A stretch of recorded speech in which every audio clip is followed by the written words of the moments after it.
Hi, welcome to Enriching Your Marriage. We are Tim and Diana Journey with the Journey to Victory. And in this session, we are talking about grace lowers the temperature. Our continuation of when couples come together, how do we best communicate? How can we connect with each other? Well, certainly lowering the emotional temperature, and how we do that with grace. And we have a number of examples to show you today.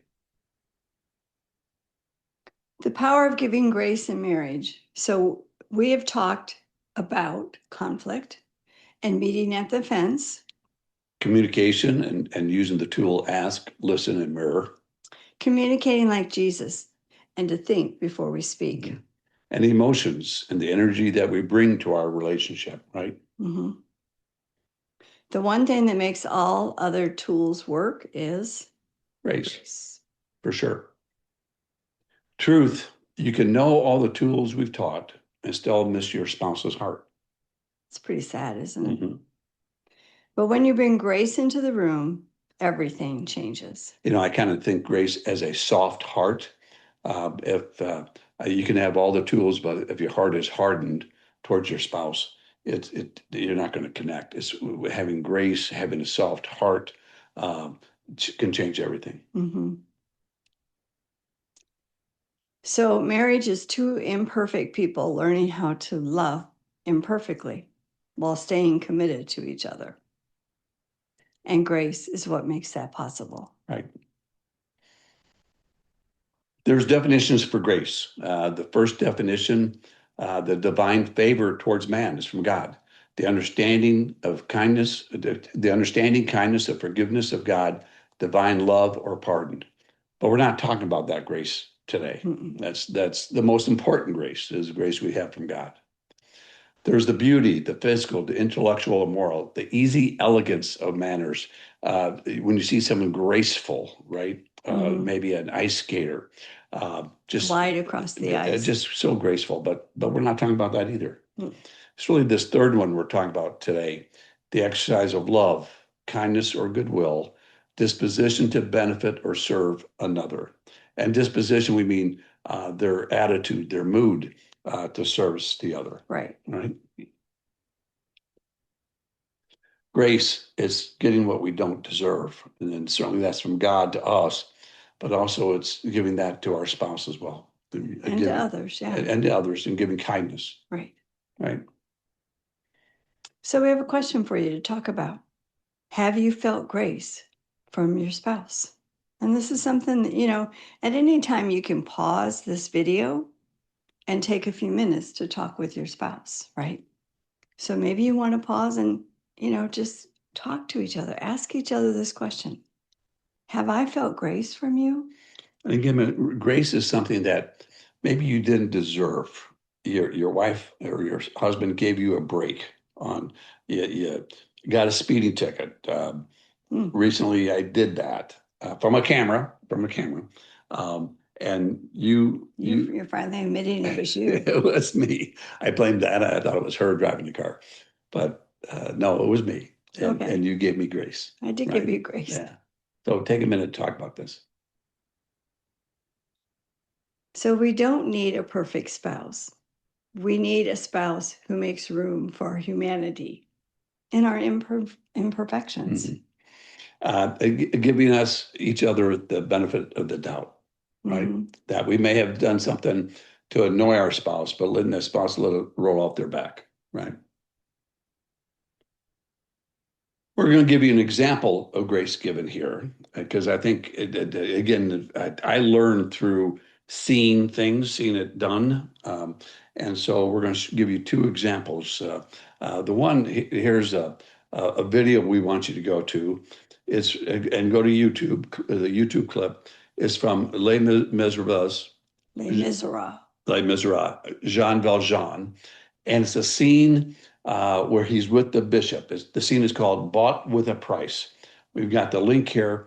It's about a 7-8 minute video clip. Starts out with the starting of the show, and it has the director and stuff. Don't worry, you're not going to watch the whole show.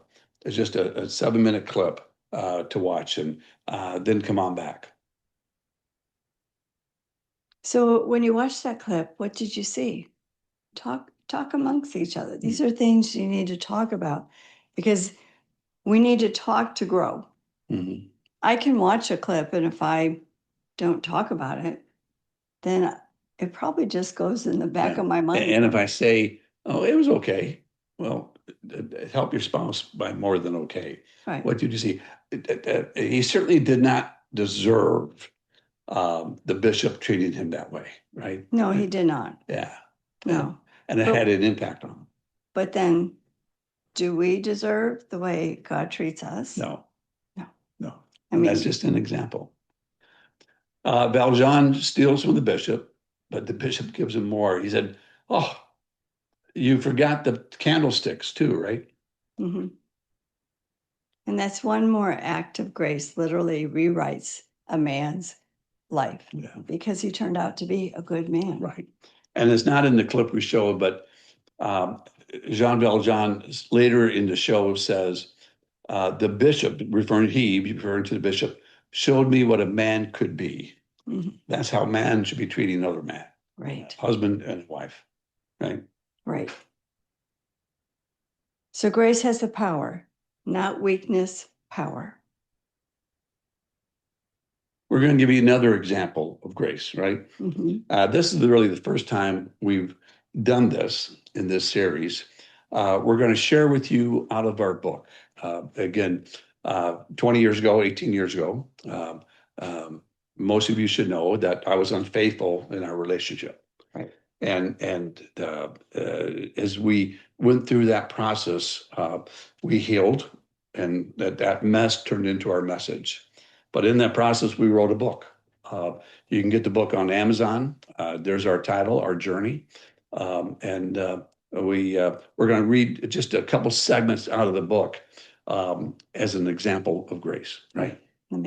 And just to give you a little back story on this, it was in July when Tim, you read me a letter about your affair. Disclosed the affair, yes. Now we're going to read, and we're in February.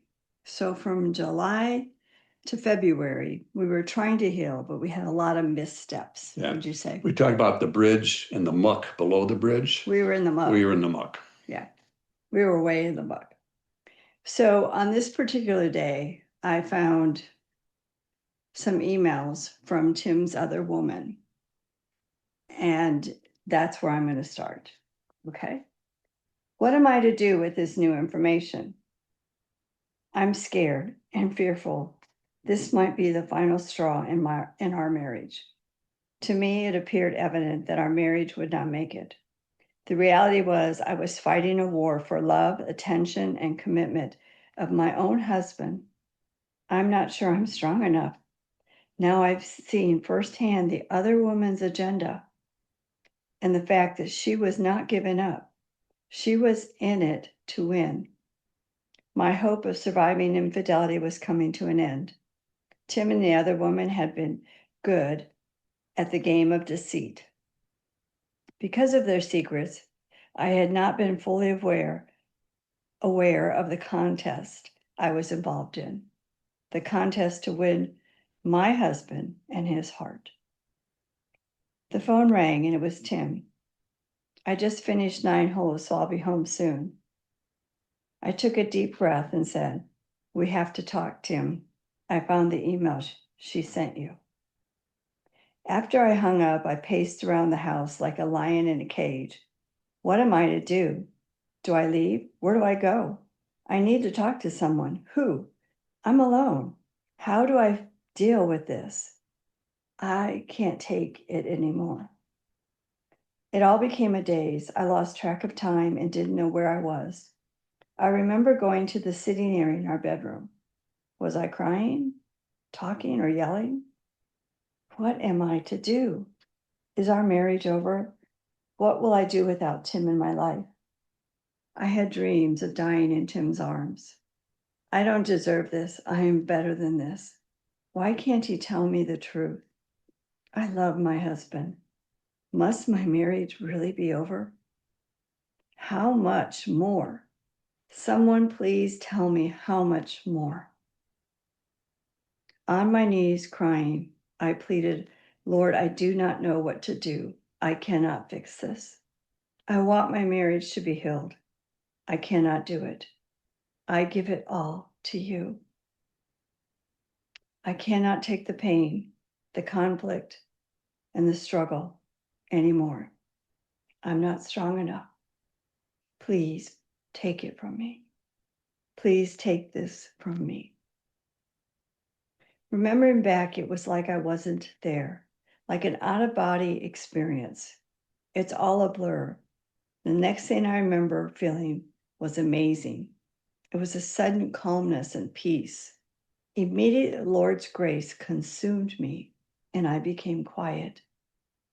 The anxiety and the pain turned peaceful. All my fears, worries, and pain evaporated. I heard this voice in my head telling me, you will be okay. I've got you. Trust me. You will be okay. I rested in the comfort of my father's arms as I waited for Tim to come home. I could feel that I was being taken care of and I would be all right. Finally, someone had listened, heard my cries, and reached out to assure me that I was loved. My father was holding me tightly in his strong, loving, and secure arms. I could feel the words, I got you, daughter. You are loved and you are safe. Tim arrived home and I met him in the hallway. And he asked, do we need to talk? Yes, I answered. I don't remember any other exchanges. I couldn't tell you the air between us. We walked into our sitting area. Silence filled the room as I read the emails I had found. You could have heard a pin drop. After I finished reading them, there was an odd, quiet calmness in my voice when I continued to talk. Tim, I love you. I want our marriage to work, but I cannot take this anymore. I am better than this, so if you can't decide, I can't. If you can't decide to stay and commit to work on our marriage without contact with this other woman, I can. I will help you pack your bags with loving hands, and you will leave today.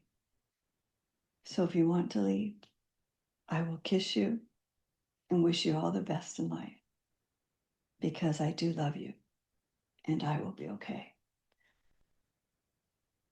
You see, I was not alone that day. The Lord was with me. Through his grace, he was filling me with compassion for Tim. At that moment, he gave me all the strength I needed to get through. Up until this point, I had been guilty of doing things my humanly way, calling on the Lord for help, then taking control back again. Finally, that day, I invited God in and asked him to take the wheel while I surrendered my control and pain to him. God was now in the driver's seat, and I was amazed how quickly I was granted peace and grace. And that was from Diana's side of the book. The way we wrote the book, she did a chapter, I did a chapter, and back and forth from a different perspective. My chapter, and in the way we did it, we had scripture in front of each chapter, and the chapter that begins for me, it was from Isaiah 43. Behold, I am doing a new thing. Now it springs forth. Do you not perceive it? I will make a way in the wilderness and rivers in the desert. What Donna just described, I saw when I came home, and things changed. It was obvious the Lord has granted grace to Diana. You felt it. You different. And here's what I wrote. In late February, same time, Diana had had enough. It had been over a year since the affair began. She came to me after discovering more communications between myself and the other woman. Diana calmly said, Tim, if you can't make a decision, I can. This is going to end. I will pack your bags with loving hands. Same words she used, but Mhm. she was calm. She didn't have the anger or the desperation she had shown before. It wasn't her giving up, it was her giving in. Donna was giving in to the peace of the Lord. I wanted the peace that she had. I'm the one causing all this turmoil, but she had peace. I wanted that.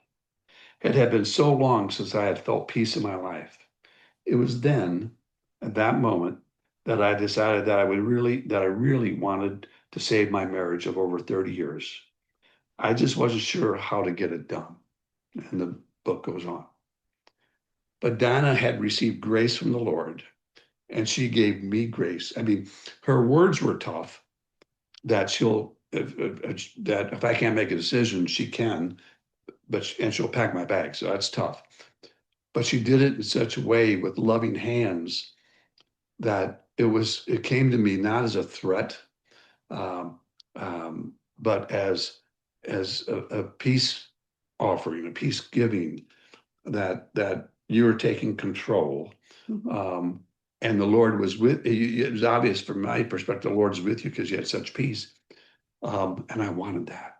And I didn't know how to get that. Well, the book goes on, tells me how I got my peace, but it was just another example of grace that Donna was the hero in our story by giving me grace.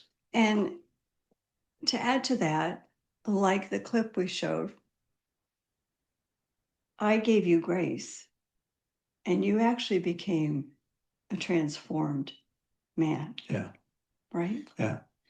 So, And like, you know, in the clip, he became the bishop, showed him grace.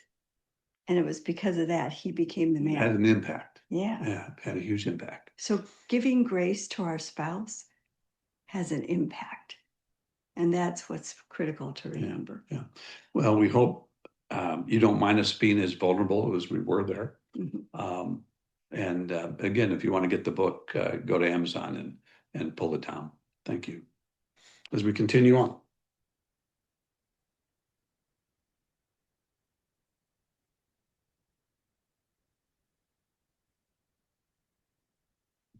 So, what grace actually is, grace is favor we don't deserve. It's love that shows up before the apology. It's mercy that arrives before the change. While we are still sinners, Christ died for us. Mhm. Notice he didn't wait until we cleaned ourselves up. He didn't wait until we got it right. He gave grace first. And that's the kind of grace he calls us to give our spouse. That's exactly the kind of grace you gave me. You Mhm. gave it first I before did. I changed. Yes. So, how grace lowers the temperature? Well, if you remember the last session we had, we talked about the energy we bring. Grace is emotional air conditioning. What raises the temperature is sarcasm, criticism, yelling, eye rolling, interrupting. Let me stop you there. All those take place in our conflict, right? They All have, they all do. in And ours it, personally, they yeah, have. yeah. And it raises the temperature and it's hard to get things worked through. So, what lowers the temperature? It's gentleness, it's listening, pausing, calm tone, validation. And we've seen that too. And it only takes one of you, one of us in the conflict to show the pausing, to show the gentleness, to show, I'll call it the calmness, Mhm. to have an impact on both of you in a positive way. Well, and in our story, it was my calmness granted by my Lord that you were able to respond differently Yeah, to. yeah. Because we had done it with the sarcasm, the criticism, the yelling, all of that, and it didn't go so well. Mm. So the moment that I surrendered and received the grace of our Heavenly Father. I changed. I became gentle. I became more loving, and I became more calm. And that had an impact on me. And grace lowers the temperature. Right, right.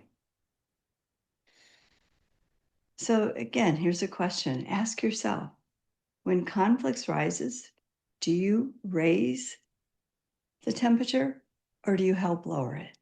This is something for you and your spouse to talk about. You may want to just pause this video right now and just take a minute or two. And even talk about the prior slide that when the temperature goes up, what's causing that? The eye roll, the louder voice. What causes that, and what brings it down? Mm-hmm. So we're going to give you 4 examples of how Jesus showed grace.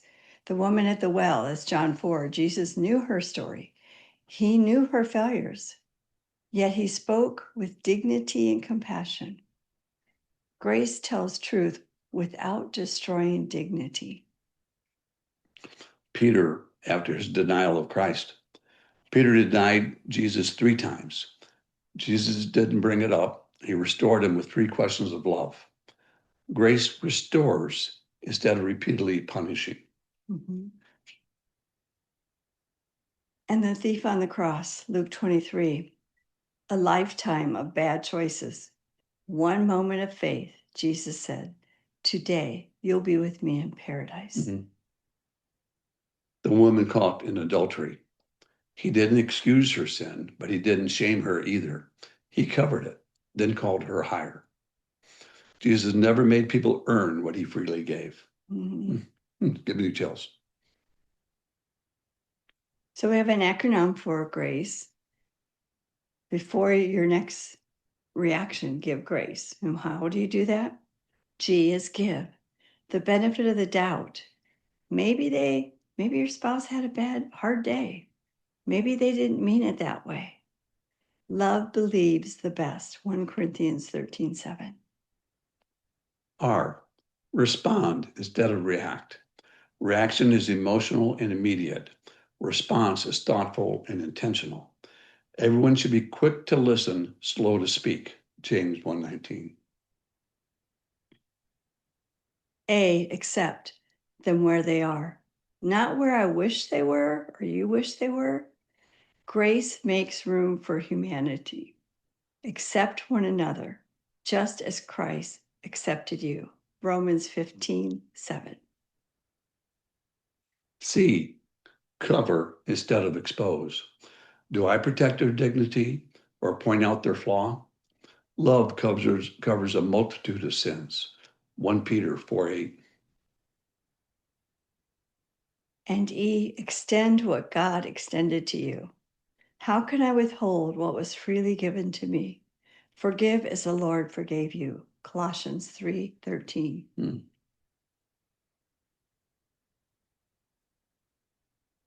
So here's another discussion that perhaps you want to pause the video and talk it over with your spouse. How can I make our marriage feel more like grace this week? And keep it in the eye as to what I can do. Mm-hmm. And both of you come up with a couple ideas. Right? 3 keys to take home. Receive grace before you give it up. Respond, don't react, lower the temperature. And remember, you're never more like Jesus than when you're giving grace. Mm-hmm. And it puts a smile on his face, I'm sure. So success work is, you can download it, 7-day grace challenge, and do the daily temperature check, cold, warm, hot, and notice the grace in the room. Here's our bridge. We're up to the 9th step already, 9th step in the bridge. Give grace. So fill that in on your sheet, but give grace. Mm-hmm. We've got, I think it's a gift for you right here. Here's a picture we've used before. And we below that, imagine grace. Take a look at the picture. What what does it say to you? Um, I see a man and woman in the wire who are I'll call them spouses, and things aren't going well between them. They look distressed. Yeah, distress is a good word. Hopeless maybe, Mhm. but within the wire are the two children within them that's part of our inner being, yearning to be with each other, yearning to touch each other, yearning to connect with each other, right? At Mhm. least that's what I see. And so Donna's going to lead us through a short meditation. So now it might be a good time to turn down the lights where you're at, get relaxed next to each other, and Donna will walk you through it.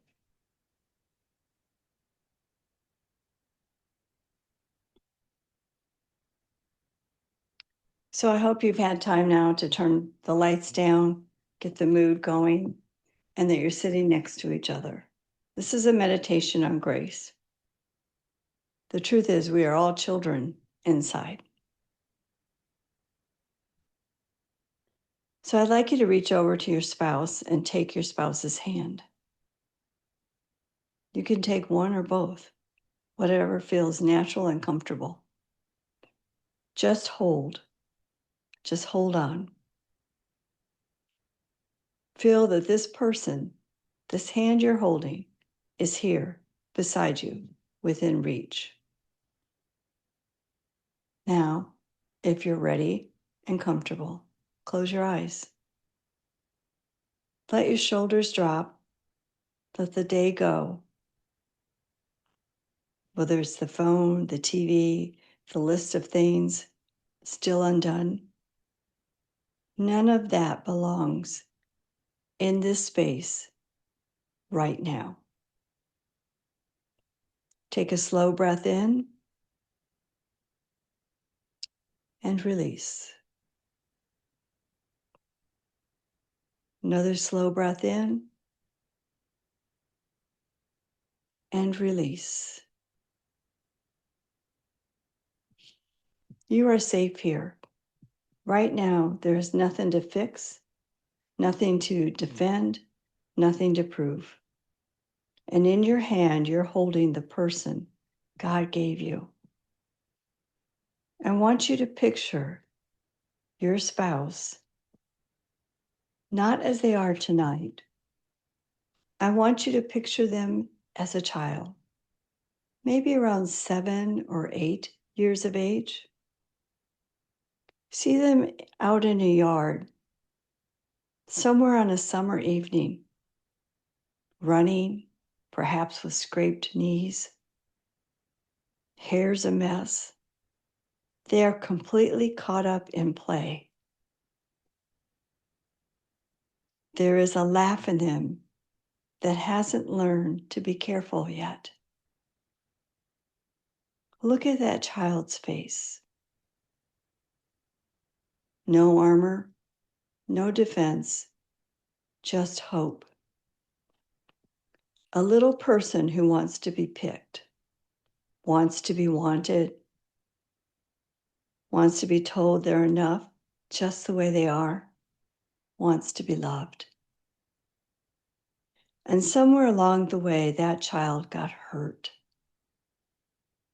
was told no when their whole heart was set on yes, was misunderstood, overlooked, wounded by people who were supposed to be gentle with them and to love them. And so they learned to protect themselves, to hide in soft places, to brace themselves for a blow. But the truth is that tonight, I want you to hold that truth of a child lives in the hand you're holding. You see, the child never left. The person beside you, for all their strength all their years, that child is still in there, still hoping to be picked, still wanting to be safe, still longing for someone to be gentle with their soft places, someone to love them. So when your spouse is short, when they're defensive or distant or difficult, you're not really meeting an enemy. You're meeting a child who got scared. And grace is what you would give to that child. You wouldn't shame them. You wouldn't keep a record of their mistakes. You'd kneel down, lower your voice, and say, "It's okay. I've got you. You're safe with me." Now gently turn the same tenderness towards yourself, because you too were that child. You also ran and hoped and got hurt and learned to hide. You also carry a little one inside of you who wants to be told they are loved, they are enough, and they are forgiven. And here is the heart of it. The reason we can give this kind of grace at all is because one of us, because every one of us has received it. Every person in this room, not one of us earned it. Not one of us cleaned ourselves up. While we were still hiding, still afraid, still getting it wrong, God knelt down to us. Yes, while we were still sinners, Christ died for us. He didn't wait for you or I to be ready. He didn't keep score. He lowered his voice and said, "It's okay. I've got you. You're safe with me." This is a grace you've already been given, an ocean of it. And tonight, holding the hand of the person you love, you simply get to pass a little of it along. So in this quiet moment, make a decision. Decide to see the child still living inside the one whose hand you're holding. Decide to be gentle with their soft places. Decide that this week, your home will be a place where it is safe to be imperfect because it was made safe for you. Now take one more slow breath. And as you breathe out, let go of any record you've been keeping, any score, any wall. Just set it down. Give that hand a gentle squeeze. Let them feel that you are choosing them. And when you're ready in your own time, gently open your eyes and then look at the person beside you the way God looks at you, with grace.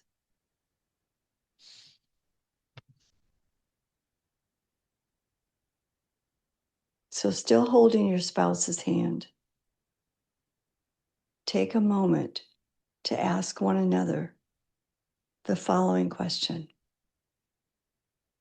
how can I make our marriage feel more like grace this week? And share.